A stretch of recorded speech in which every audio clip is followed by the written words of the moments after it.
আগামীতে ইনশাআল্লাহ আপনাদের সহযোগিতা, দোয়া, ভালোবাসা, সমর্থন, ভোটে নির্বাচিত হয়ে 11 দল সরকার গঠন করে সেই দাবি বাস্তবায়ন করবে ইনশাআল্লাহ। বুকের ভিতরে তুমুল ঝড়, বুক পেতেছি গুলি কর। পরিষ্কার কথা, আমরা জাতির সাথে বেইমানি করতে পারবো না।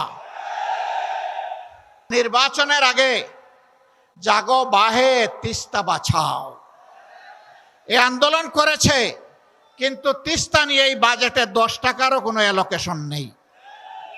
সীমান্তে সুড়সুড়ি দিচ্ছে প্রতিবেশী ভারত, সরকার মুখে কুলু পেটে বসে আছে। আমরা প্রতিবাদ করছি, জনগণ প্রতিবাদ করছে। শুধু প্রতিবাদ করছে না, প্রতিরোধ করার জন্য বিজিবির সৈনিকদের সাথে সমান তালে জনগণ লড়াই করে যাচ্ছে। আমরা এই সংগ্রামী বীরদেরকে অভিনন্দন জানাই। একদিকে ভারী বর্ষণ, আরেকদিকে আজকের এই সমাবেশকে সফল করে তোলার আপনাদের সংগ্রামী প্রয়াস, আমি সশ্রদ্ধ চিত্তে আপনাদেরকে অভিনন্দন জানাই। আপনারা বৃষ্টির কারণে মাঠ ছেড়ে চলে যাননি, আর আপনাদের তরুণ নেতৃবৃন্দ তারা স্টেজ ছেড়ে আপনাদের সাথে মাঠে গিয়ে বসেছেন। আমি আপনাদের সবাইকে অভিনন্দন জানাই, কারণ আপনারা পারবেন। আপনাদের না পারার ইতিহাস নাই, আপনাদের ইতিহাস পারার ইতিহাস।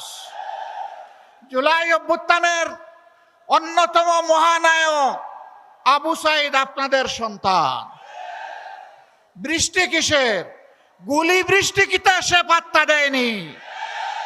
বুক পেতে দাঁড়িয়ে বলেছিল, বুকের ভিতরে তুমুল ঝড়, বুক পেতেছি গুলি কর। যে বৈষম্য দূর করে বাংলাদেশের পচা রাজনীতিকে বিদায় জানিয়ে নতুন বাংলাদেশ করার জন্য আমাদের সন্তানেরা লড়াই করেছিল। সেই নতুন বাংলাদেশ গড়ার জন্যই সংস্কারের উদ্দেশ্যে গণভোট হয়েছে। বাংলাদেশের একটা জায়গায় শুধু দাঁড়িয়ে বর্তমান প্রধানমন্ত্রী বলেছিলেন ভোট দিবেন দুটো, একটি আমার দলকে আর একটি গণভোটে হা। তিনি প্রথমটা রক্ষা করেছেন, দ্বিতীয়টা তিনি রক্ষা করেন নাই।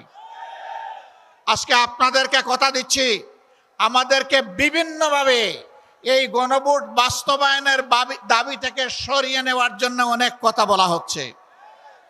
পরিষ্কার কথা, আমরা জাতির সাথে বেইমানি করতে পারবো না।